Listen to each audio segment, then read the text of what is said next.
नेता प्रतिपक्ष तेजस्वी यादव ने भोजपुर के शाहपुर में हुए भरत तिवारी के एनकाउंटर को फर्जी करार दिया है और उन्होंने मांग की है कि मुख्यमंत्री फर्जी एनकाउंटर पर माफ़ी मांगे और आरोप लगाया कि पहले भी जाति देखकर फर्जी एनकाउंटर होते रहे हैं। राजद कार्यालय में मीडिया से बातचीत में उन्होंने कहा कि गायघाट और मधुबनी मामले पर अभी तक न्याय नहीं मिला है। आम लोग न्याय की उम्मीद में है, लेकिन सरकार इस पर कोई ध्यान नहीं दे रही है। उन्होंने कहा कि उप मुख्यमंत्री और मुख्यमंत्री को बताना चाहिए कि इस तरह की जांच किस काम की है। उन्होंने कहा कि दूसरी तरफ भरत तिवारी के माता पिता और गांव वालों पर एफआईआर दर्ज करवा रहे हैं। उन्होंने आरोप लगाया कि टेंडर माफिया ऋषु सिंह इस मामले से ध्यान भटकाने का प्रयास कर रहे हैं। उन्होंने कहा कि प्रदेश सरकार बताए कि महिलाओं से जो वादे किए गए थे वो पूरे क्यों नहीं किए जा रहे हैं।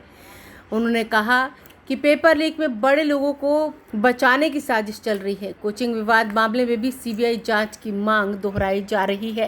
इसमें कहीं दो राय नहीं है कि फेक एनकाउंटर जो है पूरी तरीके से बिहार पुलिस ने किया है, ये तय।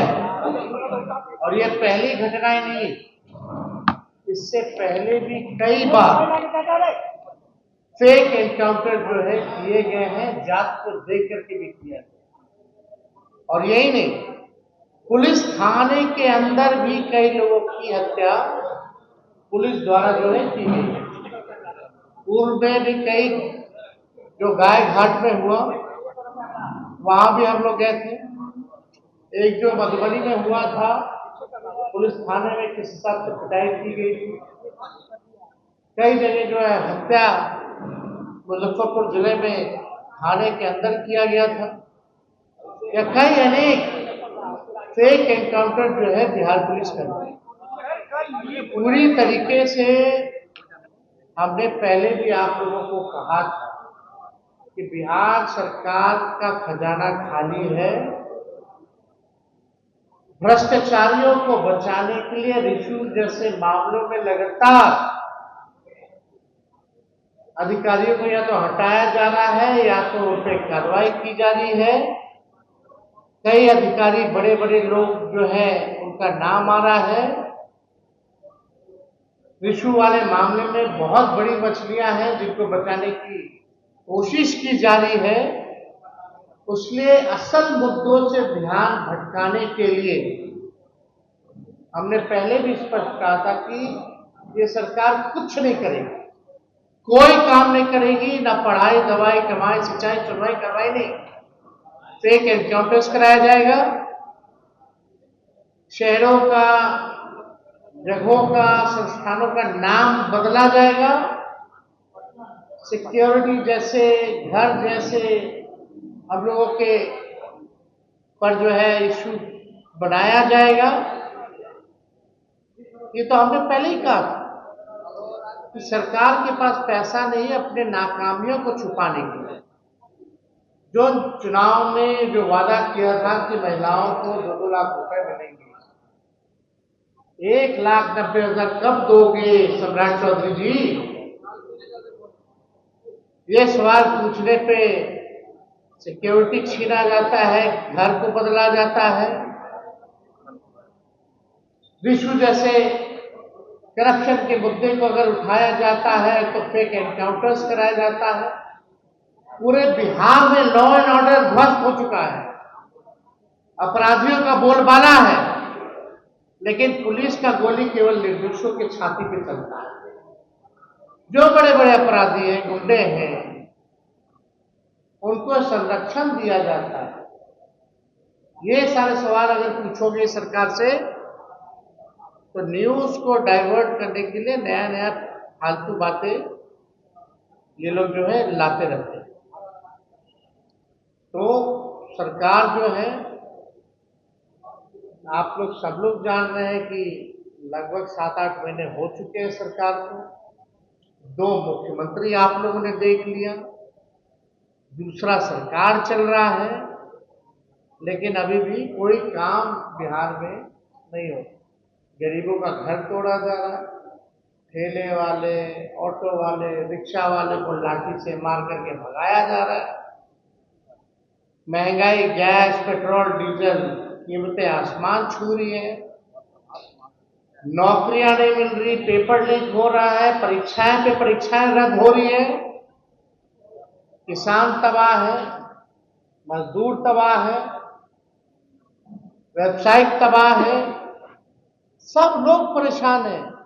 काम कहाँ हो रहा है? बताओ, एक काम तो किया हो तुम लोगों ने? केवल घोषणा पे घोषणा, घोषणा पे घोषणा, दोहरी बातें रिपीट कर कही गई हैं कितनी बार। ये तो यही सम्राट चौधरी जो हर जिला में एयरपोर्ट बना रहे हैं, पता नहीं कब बनेगा, क्या काम शुरू कर दे। तो सरकार पूरी तरीके से फेल हो चुकी है।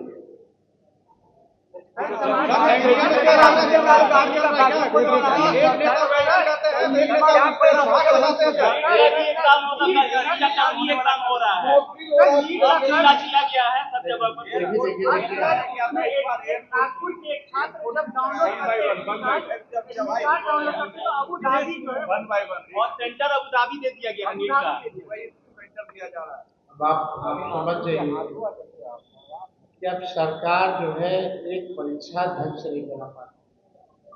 अब एक परीक्षा कराने के लिए जो है आपको एयरफोर्स को तैनात करना पड़ रहा है, यानी भारतीय सेना को लगाना पड़ रहा है। तो आप समझ सकते हैं कि सरकार की स्थिति क्या है। कितने लाखों करोड़ों नौजवानों का भविष्य इन लोगों ने बर्बाद किया है और आगे भी कर रहे हैं। नौजवान सबसे ज्यादा इस राज्य में जो है पीड़ित है। अब उम्मीद है कल परीक्षा है तो कम से कम परीक्षा जो सफल हो जाए, लेकिन अब तक जो छात्रों का जो नुकसान हुआ, चाहे आर्थिक तौर पे मेहनत जिन लोगों ने किया हो, जो सक्षम स्टूडेंट हो,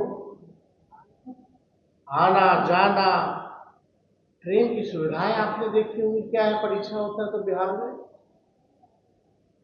ना ले जाना ना ले जाने की कोई व्यवस्था है। हमने इसलिए चुनाव में कहा था कि अगर हमारी सरकार होती, आना जाना और अगर परीक्षा रद्द होती तो सारा बकाया हमारी सरकार लेके करना और निष्पक्ष परीक्षा हम लोग करके दिखाएंगे। जैसे उस 17 महीने में हम लोगों ने 5 लाख लोगों को नौकरी देकर के दिखाने का काम, लेकिन छल कपट से लोग सत्ता में आए, बेईमानी हो रही है। नीट के मामले में जो लोग दोषी हैं, भाजपा के ही लोग बोल रहे हैं कि बड़े बड़े मछलियों को जो बचाया होता है। कौन है बड़े बड़े मछली? उन पर अब तक क्या कार्रवाई?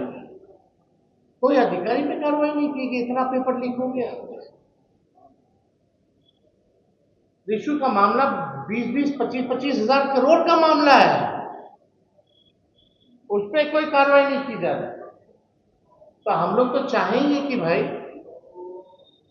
कल जो नीट की जो परीक्षा है, हम तो सभी छात्रों को शुभकामनाएं देते हैं और कम से कम सरकार में जो लोग बैठे हैं उनसे हम यही कहेंगे कि भाई पेपर लीक के मामले में कुछ तो सजग होइए, कुछ तो गंभीर होइए, ताकि भविष्य में किसी भी एक भी छात्र को जो है भुगतना ना पड़े।